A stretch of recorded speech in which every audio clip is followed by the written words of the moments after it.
What's up, everyone? Hope all is well with y'all. So, I watched this Eazy documentary called The Mysterious Death of Eazy, which was on WeTV. I don't know if you all have WeTV. And it was 4 parts to the documentary. And so I watched the documentary entirely. And they covered some bases, The first thing they brought up was the fact that his date of birth was incorrect in his tombstone. He wasn't born in 1963. He was actually born in 1964. So they got that changed. And of course, Tracy and Evie, which is Eazy baby mama and his daughter, had something to do with the documentary. And I'm gonna say this off top. His daughter acts like she's the only kid he ever had, like the way she acts. And it's like, girl, he had other kids before you and after you. So chill with all of that. So, anyways, and so they brought up the fact that his widow didn't correct the tombstone or whatever. So they had to go through all of this trying to change the date of birth of Eazy-E's tombstone, what have you. And it's always been conflict between them and the widow. That's a whole nother story. So, anyways, they covered Suge Knight making a joke about poking the needle in him from a infected AIDS person or whatever.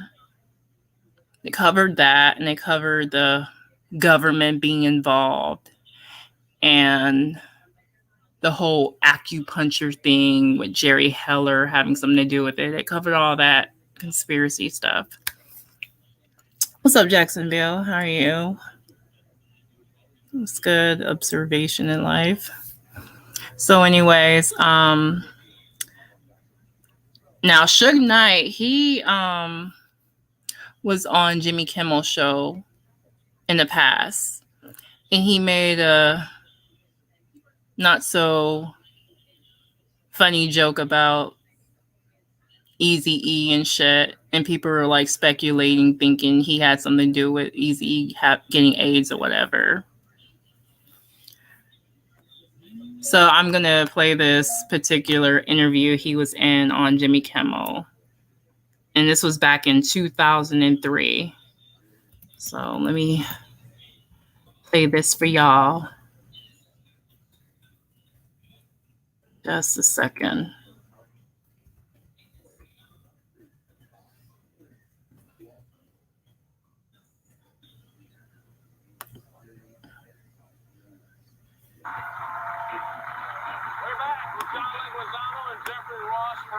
Reasons, I have nothing stupid to say about our next guest. This is his first interview since his release from prison for a crime he most certainly did not commit 2 weeks ago. Right. The president and CEO of the Row Records, Suge Knight, everybody.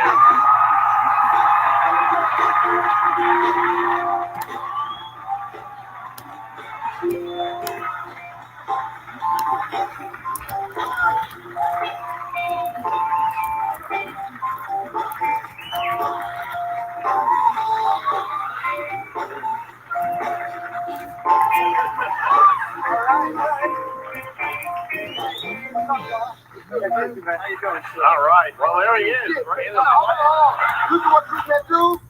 Bam. It was just for a gag. Okay, yeah. What's happening, Suge? What's up, man? What do you got there? A Cuban cigar? Only Cuban. That's illegal. I'm on parole, right? I'm on parole. So the thing is, right? Yeah. you can have 100 Cuban cigars if you travel. Is that right? So you can bring 100 back. So I just fly 100 cigars back. But wait a minute, you can't bring any back though, can you? Jeff knows, he went to Cuba. Hey, he lied to you. You can bring 100 back, right? Yeah. You do whatever the hell you want. Like, you need to tell them that. Now, Shug, by the way, no disrespect before, and I don't follow sports. I don't even know what team you're on or anything. But you seem like a great guy. And think about all this, right? It's real simple. You know, man, I love your show. I like what you're doing. Brilliant, right? That's all. Thank God. Here. Fresh out of jail, I'll come check you out, right? Right. Why the bulletproof vest? Oh, that's not. Oh no, that's just. It's in style. You've been in the camp for a while. That's what all the talk show hosts are wearing. That's a new thing, right? Yeah. See, if somebody gonna do something about it. Right. Okay, listen carefully, y'all. High, right? Right. So if you shoot somebody, you go to jail forever.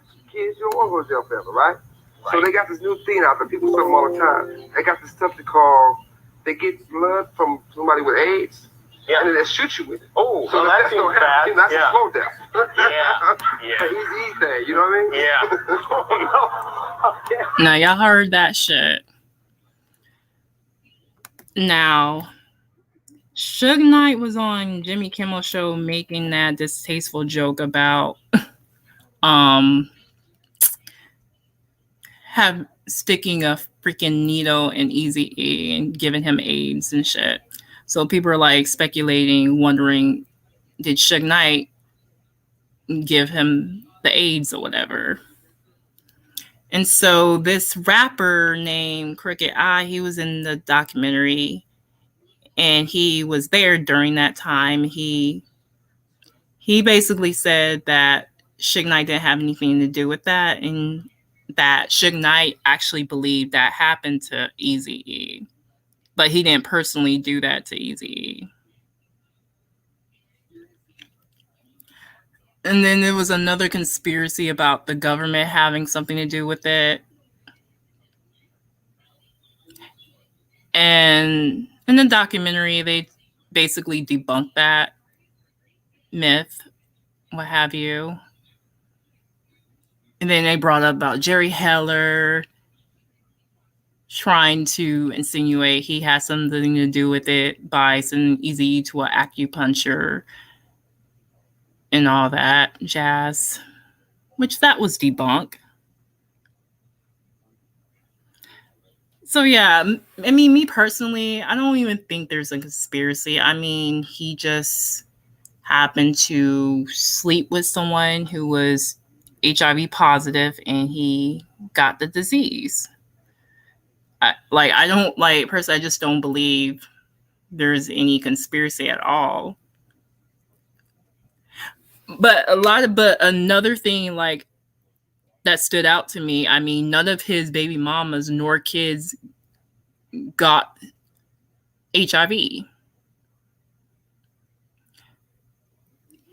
And the thing is, by the time he found out he had AIDS, it was too late for him. So he was pretty much a goner after that when he found out. And people are just like bringing up how hey Jimmy, what's good? Yeah, thank God his wife didn't get it and passed it to his kids. Yeah, that was a blessing. Because Tamika, she said in the interview that she was going to abort their daughter, and Eazy-E told her not to because she thought the child could have had HIV, which she didn't. She kept the baby or whatever. And unfortunately, Eazy-E didn't live to see their daughter. So, yeah. But yeah, people were like bringing up how fast he was taken out because prior he already had issues with bronchitis or what have you, and so they were used to him constantly coughing and stuff. So, and then one day he just got sicker or whatever, And then he ended up in the hospital. And he married Tamika. And that's another thing. Tracy, which is his baby mama, and EB, which is his daughter, think it was some type of fraud or some shit of Eazy marrying her. But the thing is, Eazy chose to marry her, and plus he was looking after his assets. It's like he was trying to protect his assets, so of course he's gonna marry her. I mean,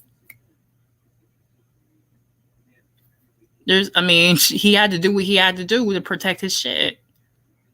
So that's understandable for him to marry her. Jimmy says, remember he had HIV too, which kills you faster. Yeah, and the doctor, this doctor guy, he was actually a confidant of the actual doctor who treated Eazy-E. And that guy's dead now. So he had an assessment. He basically said that based off of Eazy-E's condition, that he was possibly HIV positive for like 10 years before he had AIDS. That's what his assessment was. Mama Sita says, I think it was a conspiracy. You do? But yeah, they touch all of that in the documentary. And they're just saying how, hey, doctor.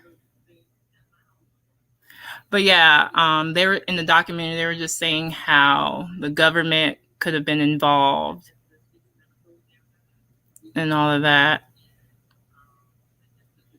And the thing is, I mean, don't get me wrong, he had like higher ups on his tail because, NWA came out with songs like Fuck the Police and shit like that.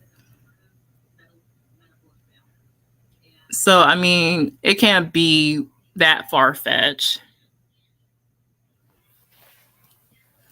And this is another thing I caught in the documentary.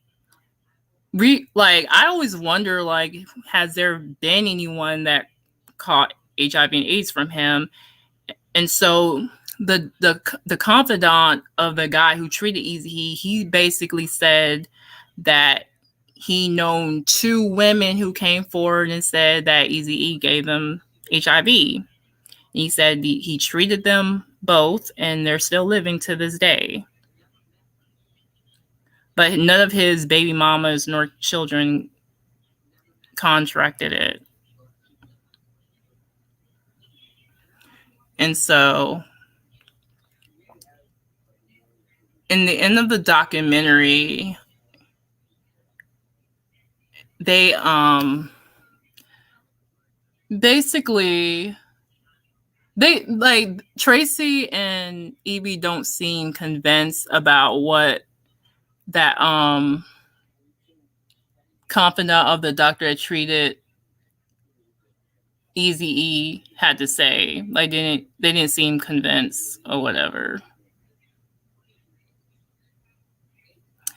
I mean, my opinion about it, I just think it's just one of them things. He just was, I mean, the dude had a lot of kids and the dude loved having sex. I mean, he just happened to fuck someone who was HIV positive.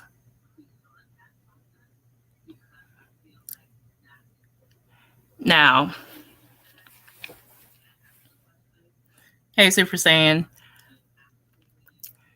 Now, when Eazy-E passed, I was a little kid, man. I was too young. Like, I was very young at that age when he died. He died back in March of 95. So yeah, I was mad young. And Eazy-E, he really don't get the credit that he deserved. And I think it has something to do with the circumstances of his death, that he don't get the credit that he deserved. Because if it wasn't for him, there wouldn't be the likes of Master P or any other independent record label. Because he was pretty much the first to do it, to have an have his own shit, really. Oh, and I forgot. And this is another thing they touched on in the documentary. They brought up how after he married that lady, how the kids, they got something. They got some money out of it, but they didn't get enough that they, because some of them kids, they were living in poverty. And so they wasn't getting the amount that they were owed to them. Especially what Eazy-E was worth back then. So yeah,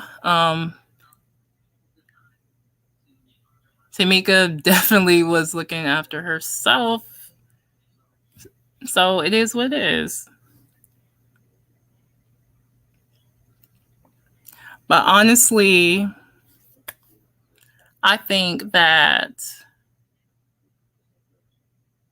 Oh, this is another thing I found out in the documentary. Like, Eazy-E had so much shit going on that he had planned. Like, he was gonna come up with his own beats way before Dr. Dre had his own beats. So he was really ahead of his time. Like, he planned to have his own video game and all that shit. Like, he had a lot of shit planned prior to his death. And I think if he was still living, that motherfucker would be a billionaire right now. He would be up there with Dr. Dre. Honestly. Because he was, pretty much he was the first to even do it, to have control over your shit. And Master P would even tell you he was inspired by Eazy-E.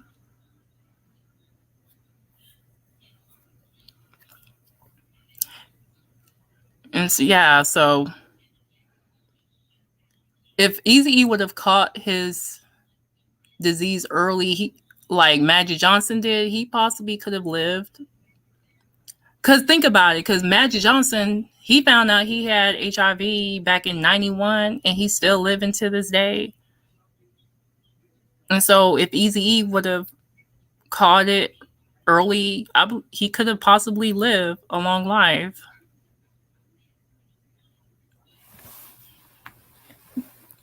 And see, when Magic Johnson found out, he was early. He got into treatment very early when he found out, and you've been living ever since.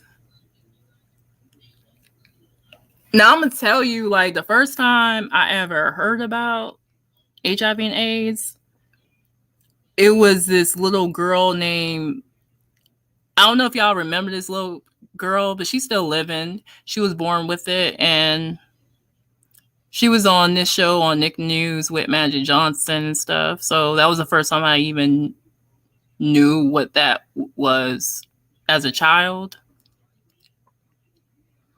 And back then, having that disease, that was considered like a death sentence. And there's some people like who had it since the 80s that they're still living. So it really just depends. Because I'm gonna tell you, like, medicine back then was not, it's nothing compare how it is now. Because back then, these people used to take like multiple pills just to stay alive. And at times, that shit would kill them than the fucking disease in itself.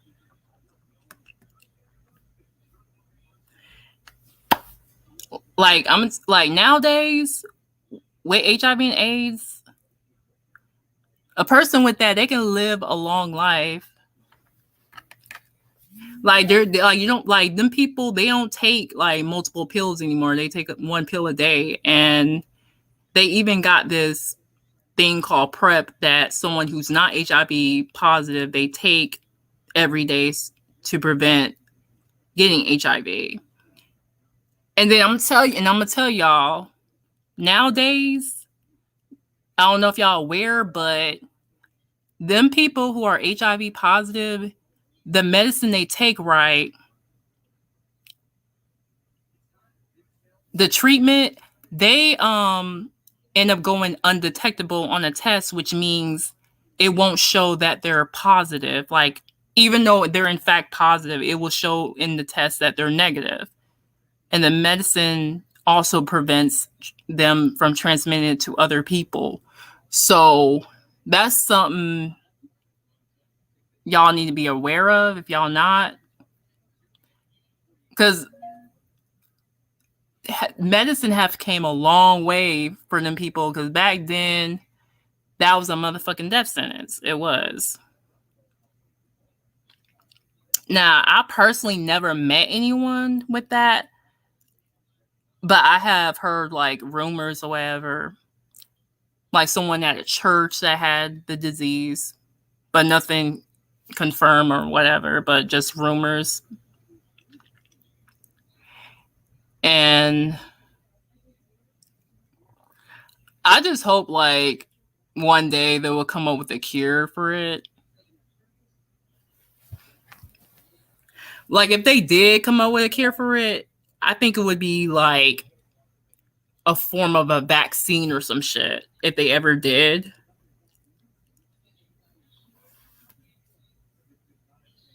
So yeah, so back to Eazy-E.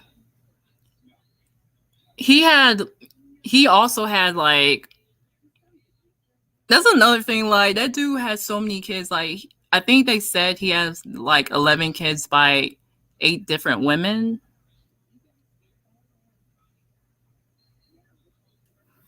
What's up, Black Caesar? You said, I hope you do a show about people gossiping in church and how it ruins people's lives. Man, I grew up in the church, and I don't go to church anymore. And yes, it's a lot of fuckery that goes on in church, unfortunately. I mean, I don't consider myself an atheist. I just not affiliated in any particular church or religion. I just live my life. I do believe in a higher power, but I'm just not into the whole church thing like I used to, because I grew up in the church. And I just happened to question some things as I got older or whatever. But yeah, we can touch on that next time. But yeah, if anyone want to hop on the panel to talk about the Eazy-E or anything y'all want to talk about, I just wanted to give a review about the Eazy-E documentary I watched.